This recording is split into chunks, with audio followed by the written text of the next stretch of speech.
Uy, ikaw daw tagapagmana sa lupa sa imong ninuno. Atong istoryahan karon ang extrajudicial settlement of estate ug mga gastos niini ug unsay tips para mas gamay imong mabayaran. Ako day si John Beryl, ang inyong real estate buddy. I-like ug i-follow ang atong Facebook page ug mag-subscribe sa atong YouTube channel. Na dito ang mga pagtulunan. So naamoy namana nga lupa, ang extrajudicial settlement of estate mo na say pamaagi para dili na moagi sa korte nga bahin-bahinon o hati-hation ang atong lupa.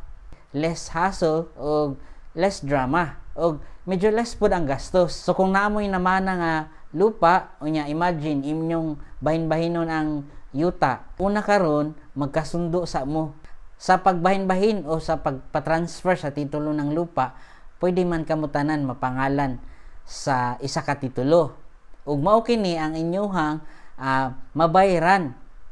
Una, isang notarial fee sa pagpahimo og extrajudicial settlement of estate. Ang estate tax kinahanglan bayaran sa BIR.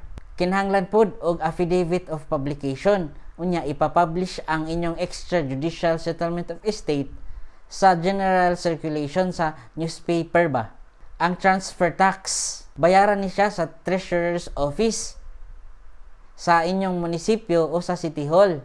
Ang sunod nga bayro nun, ang pagparehistro sa inyong extrajudicial settlement of estate dito sa registry of deeds. System generated kini sila.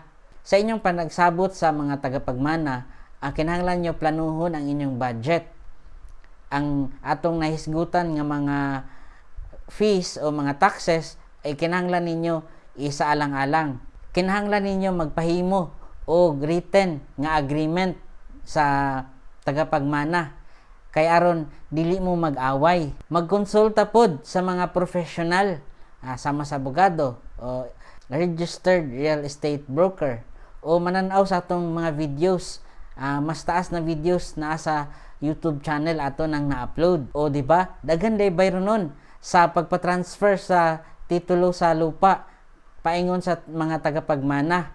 Pero kung tama ang proseso nga atong agian, sundon lang nato ang saktong proseso, ma-minimize ang hassle nato o makuha nato ang titulo nga nakapangalan na sa mga heirs. Kung naa pa mo'y mga pangutana, i-comment ra sa abus o i-comment ang inyong location para mahibal-an nato asa naabot ang atong videos. Sa sunod na pod nga panag-istorya nato. Bye!